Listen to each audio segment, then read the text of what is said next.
Okay မင်္ဂလာပါဒီ profile လေးကတော့ကျွန်တော်ဗာလဲဆိုရင်ကွန်ပျူတာနဲ့ကျွန်တော်တို့ Facebook သုံးတဲ့ညီကိုတွေပေါ့နော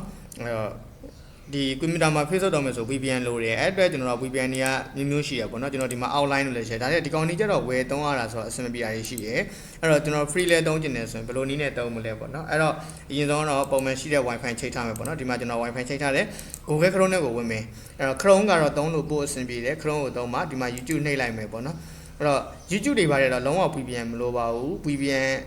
ကြောင့်မဆိုင်ဘူးပေါ့နော်တကယ်လို့မှ Wi-Fi ချိတ်ပြီးတော့ YouTube တွေကြည့်လို့မရဘူးเนาะတခြားတော့ Google website တွေ AI တွေကိုဝင်လို့မရဘူးဆိုတော့ဒါက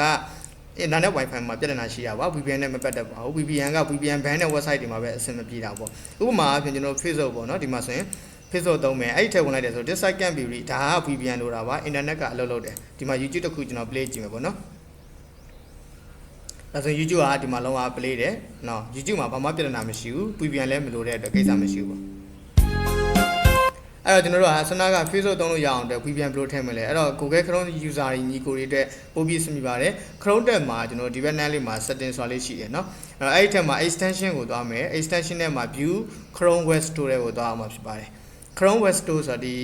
extension တစ်ပေါမျိုးပေါ့เนาะဒီမှာရှာလို့ရတဲ့ကောင်တွေရှိရယ် search extension တွေမှာကျွန်တော်တို့က VPN လို့ရိုက်ရှာလိုက်ပါအဲ့တော့ VPN နဲ့ပတ်သက်တဲ့အများကြီးရှိပါလိမ့်မယ်ကျွန်တော်တစ်ခုကိုလုပ်ပြမယ်ဒါပေမဲ့တစ်ခုမရရင်တစ်ခုအမျိုးမျိုးဆန်းရမှာဖြစ်ပါတယ်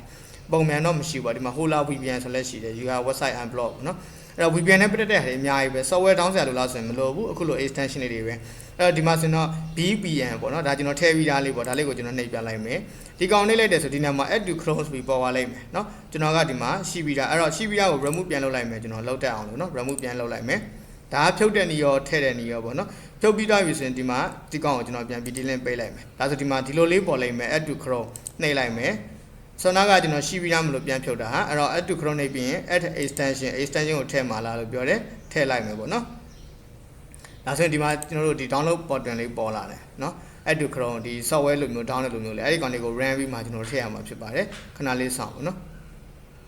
add to Chrome နဲ့ဒါဆိုရင်ဒီ file လေးပြီးတိုင်းတော့ခဏတက်လာလိုက်မယ် okay ဒီမှာဆိုရင် free VPN or automatic ထည့်ပြီးသားပေါ့နော်အဲ့တော့ဒီကောင်လေးနှိပ်လိုက်မယ်နော်တူထည့်ပြီးသား VPN ပေါ့နော်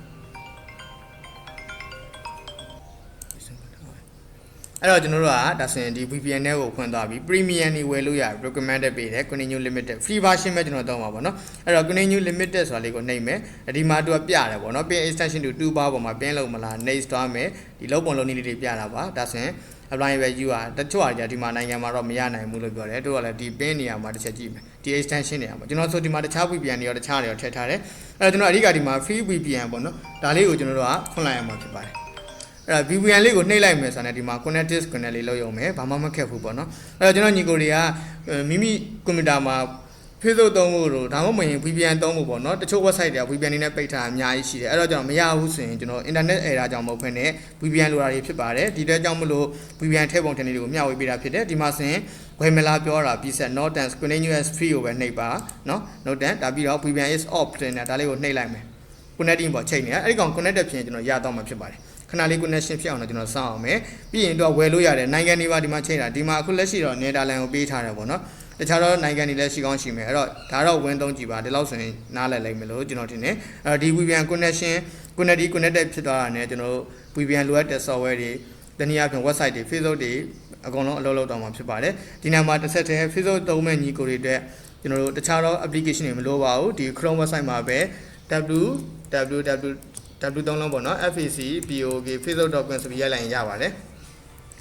နောက်တစ်ခုကကျွန်တော်တစ်ချက်တည်းဒီမှာကြည့်ရမှာဆွမ်းနာ VPN ချိတ်တာဆိုဒီမှာအဆင်မပြေသေးဘူးပေါ့နော်ပြန်ပြီးချိတ်လိုက်အောင်မယ်အဲ့တော့ဒါလေးကိုနှိပ်လိုက်မယ် free VPN ကိုထပ်နှိပ်မယ်နော်ဒီမှာ off ဖြစ်နေတယ်ဒီမှာ location တွေပါဒီမှာချိန်လို့ရတယ်နော် friend ပြင်တစ် free ပေးထားတယ်ပြင်တစ်ကိုပြောင်းပြီးကျွန်တော်ချိတ်ကြည့်လိုက်မယ်ဒါတော့နိုင်ငံတစ်ခုမဟုတ်တစ်ခုပြောင်းကြည့်ပါကိုယူတဲ့ Wi-Fi နဲ့မူတည်မယ်ကျွန်တော်ကဒီကောင် IPT fiber ပေါ့နော် ADSL line ပေါ့အဲ့တော့တခြားတော့ Wi-Fi တွေတခြားတော့ server တွေပေါ်မှာမူတည်ပြီးတော့နိုင်ငံတွေကိုပြောင်းပြီးတော့အမျိုးမျိုးဆန်းကြည့်ပါချိန်သွားလိုက်မယ်ပေါ့နော်ဒါလေးတော့နည်းနည်းကျွန်တော်သိခံရတယ်ပေါ့နော်ချိန်တဲ့အချိန်တော့ကြားတယ်ဒါဆိုကျွန်တော်ဒီမှာ VPN ချိတ်သွားပြီ။ဘာနဲ့လဲဆိုကျွန်တော် Russia နဲ့ချိတ်လို့ရသွားတာပေါ့နော်။ VPN ဝင်ဒီလိုလေးအစိမ်းအောင်လေးပြပြီ။ဒီမှာလဲ Facebook ကကျွန်တော်လှုပ်လှုပ်နေပြီပေါ့နော်။ခဏနေတက်လာလိမ့်မယ်။ line ကောင်းခြင်းမကောင်းခြင်းတွေကတော့ကျွန်တော်တို့ကိုသုံးပြီးတော့ Wi-Fi ရဲ့ကိုရွေးချယ်ထားတဲ့ VPN ရဲ့ location server ပေါ်မှာမူတည်မယ်နိုင်ငံ region ပေါ်မှာလည်းမူတည်နိုင်မှာဖြစ်ပါတယ်ဒါလေးကတော့ကျွန်တော်ညီကိုတွေအကုန်လုံးကိုဗာလဲဆိုရင်မိမိရဲ့ကွန်ပျူတာမှာ VPN ကို free version ရအောင်